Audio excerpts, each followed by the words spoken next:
Hii ni Maisha Kamili. Tutakufungulia Biblia uyaone maisha. Karibu sana ndugu mtazamaji. Leo wiki hii tulikuwa tuna somo la 9 linalosema dhambi, injili na sheria. Na tulikuwa tunafungua tu uzuri kutoka Zaburi 119 fungu 43 na 44. Tunaona majifunzo masomo mengi sana. Tumeangalia dhambi ni nini kwanza. Tukaangalia uhusiano wa injili na sheria. Lakini pia tumeona tenda na kusikia. Sasa leo tunaenda kutoa hitimisho wiki hii. Basi kabla ya kwanza tupate ombi. Baba yetu Mungu mtakatifu, jina lako litukuzwe. Tunakushukuru kwa kuwa nasi toka tulivyoanza wiki na hatimaye tunamaliza. Tunakushukuru kwa namna unavyotufunulia haya maneno na tunakushukuru kwa namna unavyotupa uelewa. Ombi letu Baba, uelewa huu usije ukatuacha. Tutie nguvu, tuendelee kuelewa sawa sana mapenzi yako. Baba, tunawakumbuka wafuatiliaji wa kipindi hiki. Baba, tunawaombea usikivu na uelewa huu.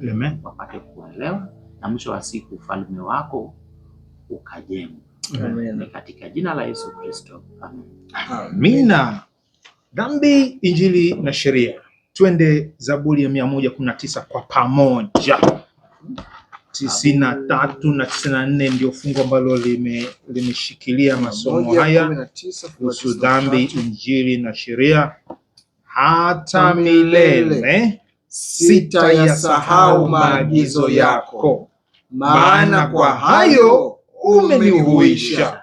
Mimi ni wako, uniokoe, kwa maana nimejifunza mausia yako. Amina. Haleluya. Amina. Twende moja kwa moja. Haya mausia yako wiki hii, mausia ya Mungu wiki hii yameng'arishaje macho yako? Yamepanuaje uelewa wako kuhusiana na dhambi? Sawa. Mimi cha kwanza ni kilicho mausia yang'arisha. Kwanza katika ule bwana Samson ambao aliweza kumruhusu ile mwanamke kahaba akasikiliza sauti yake badala ya sauti ya Bwana, na mwisho akageukia dhambini. Na masomo mengine hapo katikati kilichokipata kuacha kusikiliza mwasho wangu, vishawishi ambavyo vinanipelekea kusikia ka sauti ile ni kakaupole au ka sauti kakidelila. Natakiwa nitafute neno la Bwana linasemaje, na hiyo ndio salama yangu. Alafu unajua ulinibariki sana siku ile, ulisemaje? Kwa hiyo ili kuna ushawishi, alafu ili sasa sauti ipate nafasi yake inakuwaje? Utulivu. Kwa hiyo umebarikiwa sana. Nimebarikiwa sana. Na pia Bwana na jingine ngome yangu. Neno Bwana ni ngome.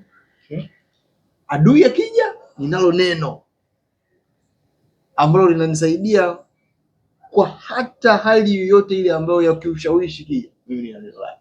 Yesu pale katika Mathayo sura ile ya ngapi? Sura ile ya 4. Vijana wanakuja na mkate. Anamsema naona mawe anageuza kwa mkate. Sijinui, sikupati nafasi. Bwana wangu ni nani? Ni kunyenyekea kumtii Mungu. Alichosema mimi ni maana inatosha. Asante sana.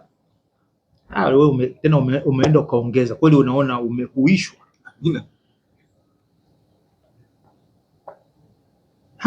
Ndugu yangu, wewe kuhusiana, labda tungesema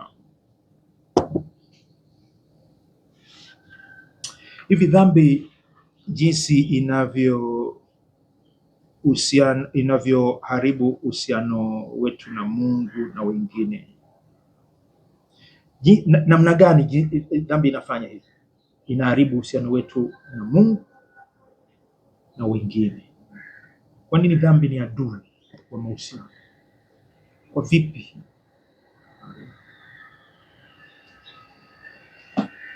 Dhambi, kwa tukianza na Mungu, anasimamaje kinyume na Mungu dhambi? Dhambi inasimama kinyume na Mungu kwa kuwa ni uasi. Unaasi njia na maelekezo ya Mungu. Kwa hiyo tayari inakutoa kwenye njia ya Mungu au maelekezo uliopewa na Mungu. Kwa hiyo dhambi inakuzuia. Kama Mungu yupo upande mwingine, yeye anasimama katikati yako, usimuone Mungu, uone upande mwingine, uone tamaa zako, mambo ya mengine. Na jirani yetu tunashindwa kumpenda, kumthamini kama nafsi zetu. Kahaba anakuwa kama mfano wa Samson. Kahaba anakuwa tu kama kipozeo cha tamaa zako, sio kama mwanadamu aliyeumbwa na Mungu, sura ya Mungu. Dhambi ni adui, takiwa kupingwa. Na Yesu nakumbuka mahali fulani anasema kama adui anakuja kupitia jicho, ameliteka jicho, mwambie ondoka nalo, mimi niache na usalama wako. Ila hapo ni issue sasa. Kwa chongo. Yaani dhambi kwa lugha nyingine anakuwa king'ang'anizi, anakuwa kama sehemu ya kiungo chako, atakuzuia usione kwamba bora jicho liondoke. Ila lakini ile tunalifanyaje sasa katika uzoefu? Ulishakung'oa jicho hiyo? Kung'oa jicho. Hii ya Yesu anavyosema katika Marko sura ngapi ile tusoma? Tusoma Marko 9 mstari wa 42 mpaka 48. Au ndugu yako ushang'oa jicho? Au jicho halijawahi kukukosesha ni? Ushakung'oa. Wewe yani hujawahi kung'oa jicho? Unang'oa. Kwa hiyo jicho halijawahi kukukosesha. Maana kama hujaling'oa basi halina matatizo. Lishawahi kukosesha. Au jicho lingine kama sio la uzinzi, la kuwahukumu wengine. Yaani unaona makosa tu mengine. Tunalipeleka kwa msalaba kwa Yesu Kristo, maana amesema amekuja kutimiliza, amekuja kutusafisha ili tuwe Israeli iliyo safi. Kwa jina la Yesu, toka mbele yangu. Anatoka. Tunakataa dhambi, tunakubali makosa. Amina. Sasa kila mmoja amalizie aeleze jinsi Injili ilivyo habari njema kwa dhambi na inavyofanya sheria iwe ni mahusia yanayohuisha kwelikweli.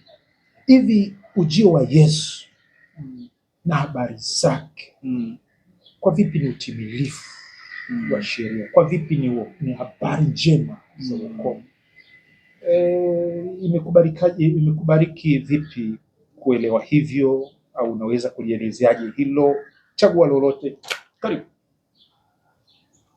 Mimi imenibariki kuelewa hivyo kwamba sitazami tena sheria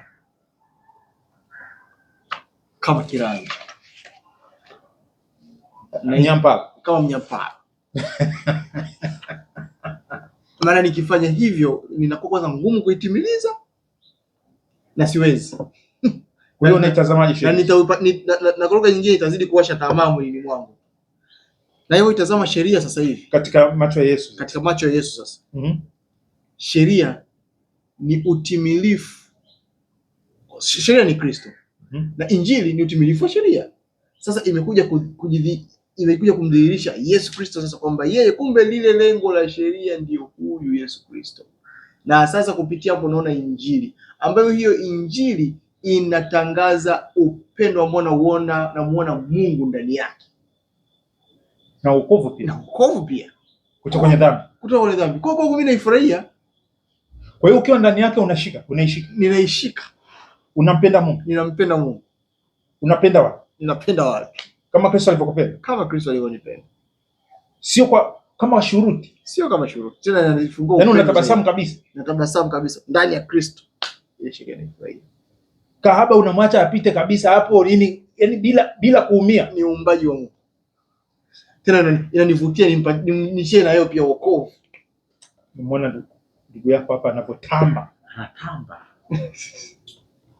Na wewe una lolote la kutambia Injili ya Kristo? Amemalizia, lakini bado naweza nikasema kwamba mimi nilichokifurahia ni kwamba Kristo ndiye nguvu.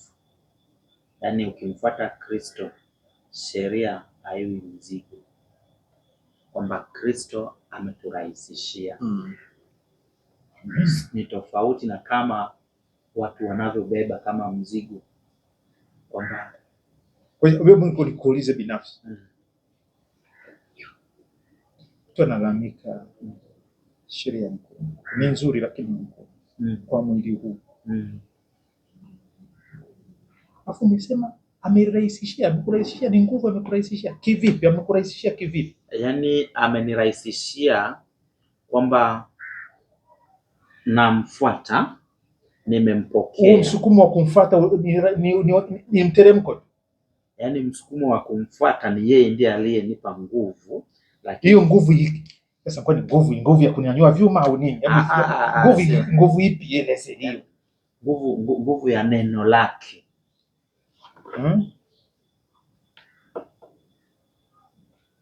Yaani kama tulivyosema kwenye Zaburi kwamba tunanuishwa. Neno lake limekwambiaje hadi linakuchangamsha? Neno lake linaniambia kwamba yeye ni kila kitu kwangu. Kwa hiyo hata sheria mara usiue, usiibe, usizini, kwangu mimi ni rahisi kwa sababu ni naye, kama yeye alivyoshinda. Na ukitenda dhambi kwani ukati tamaa? Sikati tamaa kwa sababu alikuja kwa dhambi zangu na kashaniweka huru. Basi ninyi mna raha kweli kweli, hata na mimi nimo.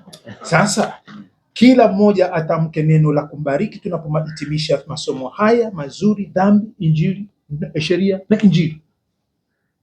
Kristo ndio utimilisho wa sheria. Tutende mapenzi ya Baba kuonyesha upendo wa Kristo. Ninamuomba Bwana Yesu azidi kunifunulia sheria yake ili niweze kuitenda, kwa sababu ameniokoa mimi. Amen. Sasa mimi na zawadi gani mimi? Sijui rafiki yangu, wewe utaimba wimbo gani au utasema neno gani kuhitimisha somo hili? Tunatamani kusikia hapo chini. Tuombe. Baba yetu wa mbinguni, tunakushukuru kwa ajili ya zawadi hii ya neno lako la kutusaidia kukua katika mahusiano yetu na ushirika wetu na wewe. Libariki neno hili tena kwa msikilizaji wetu, kama ulivyoleta kwetu, kalipeleke kwake, na ukavunje na kuharibu nguvu za dhambi. Injili yako ikalete nguvu, motisha, upendo unaobidisha kufuata wewe Bwana Yesu siku zote za maisha yako, mpaka masomo mengine kama haya wiki ijayo ukatulete tena ukitutunza, kwa jina la Yesu, amen. Amen. Asante sana ndugu mtazamaji, tumemaliza somo la 9, tunaingia somo la 10 wiki ijayo. Na somo la 10 la wiki ijayo linasema toba na msamaha. Karibu sana, mimi ni Lubinza, ninasema Kalindile na mimi Joshua Mondi. Tunakaribisha siku ya wiki ijayo sasa. Amen. Karibu sana.